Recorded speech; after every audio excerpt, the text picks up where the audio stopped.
So the doubt that I'm feeling is one that I felt throughout the whole year, and a doubt and lamentation that I felt in many of my conversations with people, and that really just has to do with how Christianity responded. And I'm not talking about paradox. I'm not talking about all churches, right? I think it looks different at the local level.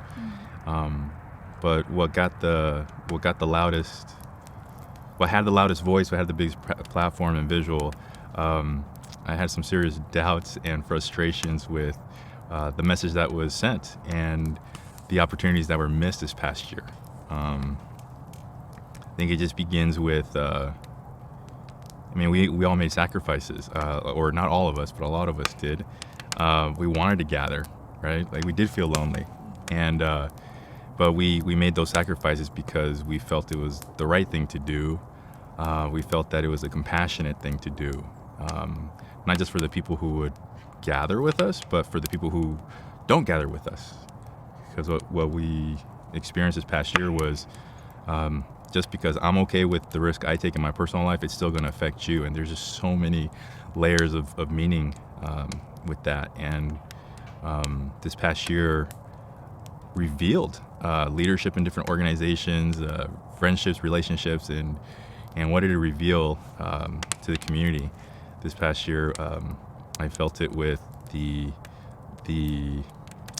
way that a lot of congregations insisted that we're going to gather because we can, not because we should, but because we can.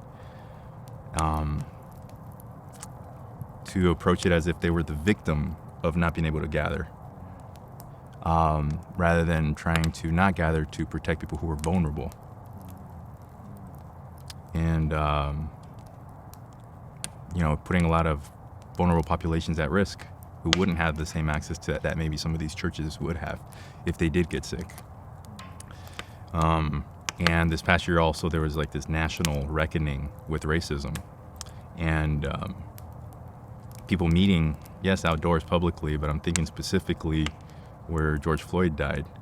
That was a sacred space where people went to go mourn and reflect. And it was really frustrating when you have a religious figure, singer, goes there and just hijacks that sacred moment and drowns it out with noise that was so unnecessary at that time.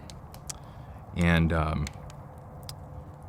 was, again, we're going to make it about us and not about what you need, not about the compassion that Jesus would have had with you in this moment. It would just made it about them. And it was more public gatherings, again, as if they were the victims, as if they were going to do it just because they could, and it was defiant. It was not compassionate. It was not gospel. And again, it's not every congregation, it's not every single person, but it's just really unfortunate how the message that was delivered was not one of love and compassion. It was a message of defiance. And I just can't help that this past year could have revealed so many more beautiful things of what the church and religion could do. And it revealed more of the power that it wants to preserve.